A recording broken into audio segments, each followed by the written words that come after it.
सभी का स्वागत है आई टेक पे। बट आज हम बात करेंगे एप्पल को लेकर। साल था 2021 जब मैंने अपना पहला एप्पल प्रोडक्ट लिया था और वो था एक आईपैड।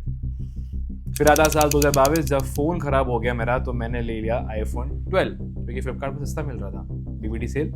फिर अब म्यूजिक की जरूरत तो पड़ी रही थी तो फिर मैंने एयरपॉड्स भी ले लिए। अब एयरपॉड्स लिए थे, जिम भी जाने लगा था, हेल्थ को प्रायोरिटी पे रख दिया था तो फिर मैंने वॉच भी ले ली।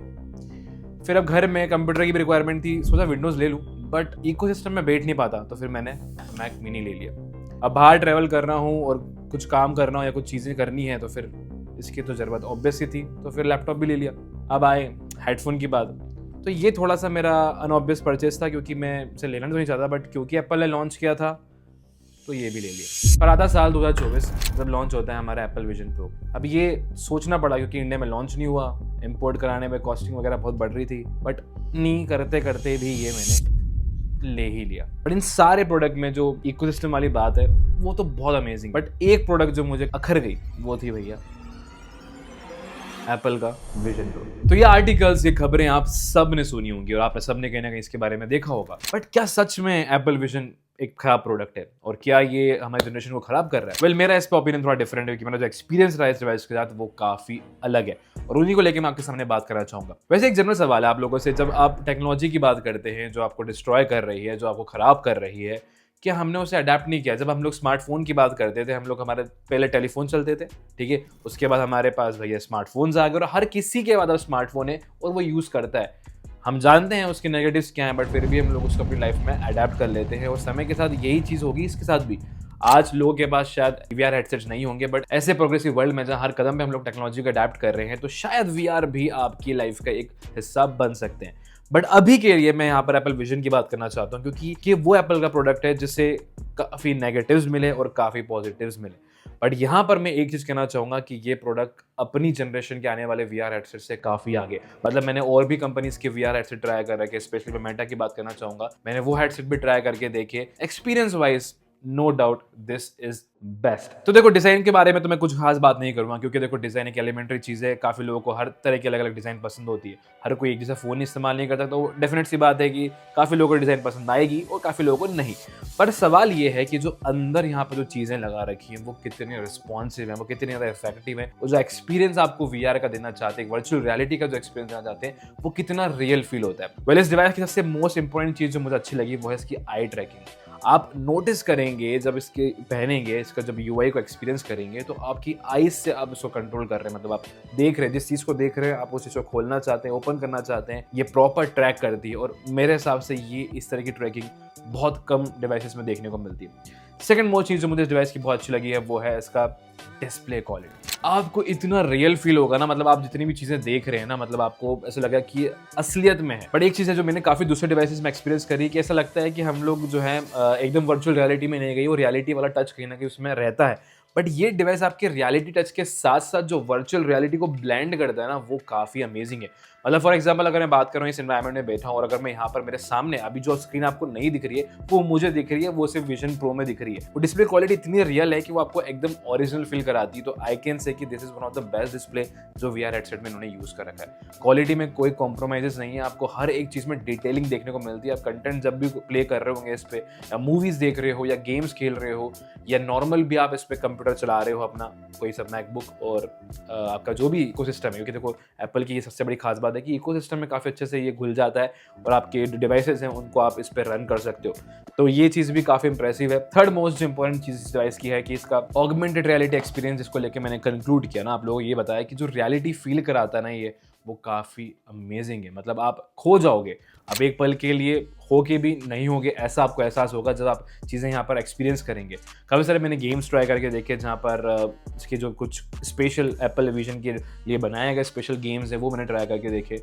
अमेजिंग फील था और नहीं केवल मेरा, बाकी मैंने और भी टीम मेंबर्स को इसको एक्सपीरियंस कराया, उनको भी यूज़ करा के दिखाया, तो उनका भी यही था कि ये अमेजिंग है। जो इसका वर्चुअल रियलिटी का फील है वो काफ़ी ज़्यादा क्रेजी है। अब एप्पल की UI को लेके बात करूँ तो देखो ये बहुत सिंपल है, इसमें आपको बहुत ज़्यादा इसमें क्लस्टर करने की कोशिश नहीं कर रखी है।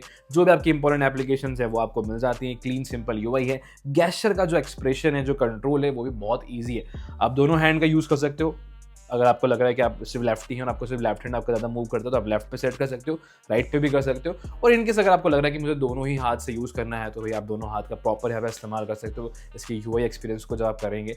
वेल यहाँ पर आपको 2 मोड देखने को मिलते हैं। एक होता है जहाँ पे आप अपनी वर्चुअल रियलिटी में चले जाते हैं, पूरा वर्चुअल रियलिटी में चले जाते हैं, जहाँ पर आप अपने खुद सीन्स यहाँ पे सिलेक्ट कर सकते हो। यहाँ पे इन्होंने इनबिल्ट सीन्स दे रखे हैं जिनको आप एक्सपीरियंस करना चाहो तो वो कर सकते हो। और इसके अलावा आप अपनी रियलिटी में रह के वर्चुअल रियलिटी को एक्सपीरियंस करना चाहते हो तो वो भी आपको देखने को मिलता है। और जो कैमरा की जो क्लैरिटी है, जो आपको अंदर लेंस और डिस्प्ले पे देखने को मिलता है वो काफ़ी सही है। यही चीज़ जब मैंने मेटा क्वेस्ट के साथ ट्राई करके देखी थी तो वो रियल रियलिटी को उतना अच्छा से दिखा नहीं पा रहा था और कहीं ना कहीं जो डिस्प्ले की जो क्लैरिटी थी वो इतनी प्रॉपर नहीं थी। तो आई कैन से कि यहाँ पे जो कैमरा, जो सेंसर जो इन्होंने यूज़ कर रखे हैं वो बहुत ही ज़्यादा ज़बरदस्त है और आपको एक रियल एक्सपीरियंस प्रोवाइड करते हैं ये। इसके अलावा जो पॉइंट है वो है इकोसिस्टम, और ये एक ऐसा पार्ट है अगर हम किसी भी डिवाइस को यूज़ कर रखे हैं आज इतने टाइम से, जैसे मैंने आपको स्टार्टिंग में दिखाया कि मैं एप्पल की इकोसिस्टम में किस तरीके से ब्लेंड होते गया। पहले मैं सैमसंग का फ़ोन यूज़ कर रहा था और मेरे पास कोई लैपटॉप वगैरह कुछ भी नहीं था, एक नॉर्मल एचपी का लैपटॉप था पुराना। But then I started involving into this. मैंने अपना आईपैड खरीदा, फिर फ़ोन खरीदा, फिर ईयरबड्स, फिर स्मार्ट वॉच। इस तरीके से मैं पूरे इकोसिस्टम में घिरता हूँ क्योंकि जो कनेक्टिविटी है, जो आपको रिस्पॉन्स टाइम देखने को मिलता है वो बहुत कम है। अब मुझे कोई भी फाइल शेयर करना है तो मैं ईजिली शेयर कर सकता हूँ विद एयर ड्रॉप, और ये एक ऐसा फीचर है जिसके लिए मैंने हर प्रोडक्ट को खरीदा है। आप टेक्निकली बिलीव नहीं करेंगे क्योंकि हमारा काम ही ऐसा है कि हमें फाइल्स जो है हर थोड़ी देर में शेयर करना होती है। तो यहाँ पर भी विजन प्रो के साथ यही है कि इसका जो इकोसिस्टम का जो ब्लेंडिंग है वो काफ़ी अच्छा है। आप इसको लैपटॉप से कनेक्ट कर सकते हो, आपके पास अगर मैक मिनी है घर पे तो आप मैक मिनी से कनेक्ट कर सकते हो, और वर्चुअल डिस्प्लेज आप क्रिएट कर सकते हो मल्टीपल टास्क आप यहाँ पे ऑपरेट कर सकते हो इसके अंदर। तो वो एक बहुत ही इंप्रेसिव पार्ट है। अब ऑल्दो इस डिवाइस की स्पीकर्स को लेके काफ़ी चीज़ें बन जाती हैं, देखो आप देखेंगे ना बहुत ही प्रॉपर उसको प्लेस कर रखा है आपकी ईयर के अकॉर्डिंग। बट आप यूजुअली हेडफोन्स वगैरह एक्सपीरियंस करे होंगे, आपने ईयरबड्स वगैरह ट्राई कर रखे होंगे, बट ये जो स्पीकर हैं ये बाहर की तरफ हैं, आपके कान में नहीं जाते हैं, बट फिर भी आपको एक ऐसा फील देते हैं कि आप जो है वर्चुअल रियलिटी में पूरी तरीके से घुस चुके हैं। मतलब आपको आसपास की चीज़ें जो है वो बिल्कुल समझनी पड़ेंगी क्योंकि इतना अमेजिंग इसका साउंड क्वालिटी है। 3D सराउंड आपको देखने को मिलता है, हर एक चीज़ जो है, स्पेशल ऑडियो जो एप्पल का है वो भी आपको देखने को मिलता है। मतलब अगर आपने हेड ट्रैक मूव कर रखा है तो ऑडियो आपकी पीछे जाने लगेगी, इस तरह मूव करा तो जहाँ पर कंटेंट चल रहा है वो कंटेंट की आपको वर्चुअल साउंड जो है प्रॉपर सुनाई देता है। स्पीकर्स बहुत ही इंप्रूव्ड हैं और आई कैन से कि वन ऑफ द बेस्ट आपको VR में देखने को मिलता है। बट ये तो बातें हो गई इसकी अच्छाई को लेके। अब जो सबसे बड़ा सवाल था कि क्यों इसे एप्पल ने बनाना बंद कर दिया है और ये लोगों के लिए बहुत ज़्यादा दिक्कत वाला प्रोडक्ट बन गया, तो इसके पीछे जो रीजंस है, जो कॉन्स हैं, वो है इसका सबसे इंपॉर्टेंट एस्पेक्ट, इसका वेट। इस डिवाइस को देखो पहनने में आपको नॉर्मल फील होगा, कोई दिक्कत नहीं है, बट जब ये चिक बोन्स जो आपके दिख रहे हैं ना, यहाँ पर इतना हेवी फील होता है कि आप इसको मैक्स टू मैक्स 1 घंटा यूज़ कर सकते हो। मैक्स टू मैक्स बोल रहा हूँ मैं, 30 to 45 मिनट्स पर्सनल मेरा एक्सपीरियंस है, इससे ज़्यादा मैं इसको यूज़ नहीं कर पाया।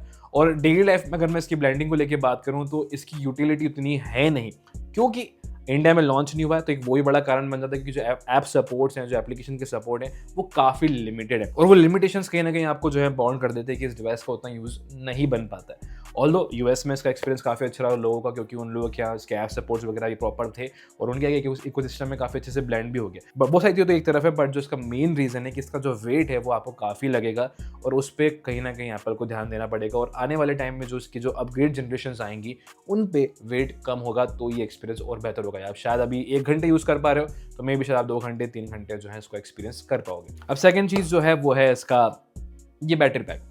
अब इसको आपको पूरे टाइम कैरी करना पड़ता है पॉकेट में। अब बिल्ट इन बैटरी वाली चीज़ों को लेके हम इतने ज़्यादा वो हो गए हैं अपनी लाइफ में कि हमें उसके बिना कुछ समझ में आता है। ईयरबड्स चाहिए, बिल्ट इन बैटरी हो गई भैया, स्पीकर्स है, बिल्ट इन बैटरी वाले चाहिए हमें। तो हम कहीं ना कहीं वो चीज़ चाहते हैं कि आने वाले टाइम में एप्पल विजन में हमें शायद बिल्ट इन बैटरी देखने को मिले, क्योंकि इस तरह की बैटरी को कैरी करना थोड़ा सा मुश्किल हो जाता है। वेल ये भी काफ़ी ज़्यादा पोर्टेबल है, कॉम्पैक्ट है, कैरी करने के साथ इसको बनाया गया, बट स्टिल आपके लिए कहीं ना कहीं थोड़ा सा एक ऐसा चीज़ है ये जो आपको और कन्वीनियंट रहे, तो बैटरी वाली चीज़ को लेकर थोड़ा सा काम किया जा सकता है। अब वैसे इसमें एक और चीज़ है जो इसमें यहाँ पर उन्होंने एक डिस्प्ले दे रखा है, जो फ्रंट डिस्प्ले उन्होंने यहाँ पर दे रखा है ताकि आपकी आंखें देख सके लोग कि हाँ हम उनसे बात कर रहे हैं, थोड़ा सा रियल फील हो सके उन्हें।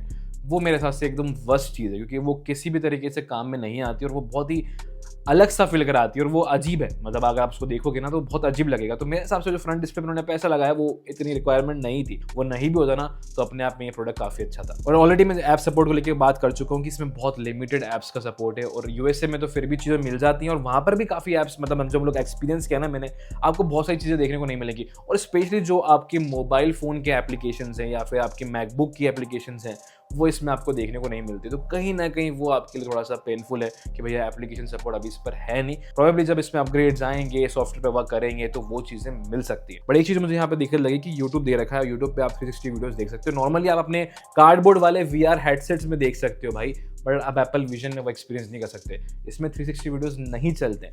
तो वो एक मुझे दिक्कत लगी कि इतना बड़ा जो यूट्यूब का सेटअप है भाई वो नॉर्मल कार्डबोर्ड वाले VRs में चल जाता है, तो वो इसमें क्यों नहीं। तो ये सारी चीजें जहां पर एप्पल को प्रॉपर्ली वर्क करना चाहिए। अब जो सबसे बड़ा मुद्दा इस प्रोडक्ट का है वो है इसकी प्राइसिंग। 3 लाख रुपए के हिसाब से अगर आप एक्सपीरियंस को लेके बात करेंगे तो वो अपने आप में काफी अल्टीमेट है। बट 3 लाख इंडियन रुपीज के हिसाब से भैया बहुत ज्यादा है। हम लोग 3 लाख रुपए में भैया कार खरीद सकते हैं यार, ये प्रोडक्ट के लिए हम लोग क्यों पैसा लगाएंगे। तो प्राइसिंग को लेकर थोड़ा सा काम करने की बहुत जरूरत है, क्योंकि अगर आप नोटिस करेंगे इसके कंप्यूटर ब्रांड्स की बात अगर मैं करूँ तो मेटा क्वेस्ट की अगर आप ओल्डर वेरिएंट लेने जाएंगे तो इंडिया में आपको लगभग 20-24 हज़ार रुपए में मिल जाते हैं। अब वहीं अगर लेटेस्ट वर्जन की बात करेंगे तो 50-60 हज़ार रुपए के आसपास आते हैं। बट 3 लाख इस प्रोडक्ट के लिए सेम चीज एक्सपीरियंस करने के लिए कोई भी क्यों देगा। तो ये सारे फैक्टर्स के अलावा अगर कोई बड़ा फैक्टर है जिसकी वजह से इस प्रोडक्ट को किल कर रहा है वो है इसकी प्राइसिंग। तो कहीं ना कहीं डेफिनेटली आने वाले टाइम में हम लोग एप्पल से उम्मीद करेंगे कि इसके आने वाले जनरेशन प्रोडक्ट इफेक्टिव होंगे और प्राइसिंग में भी कम होंगे ताकि हर कोई इसको खरीद सके।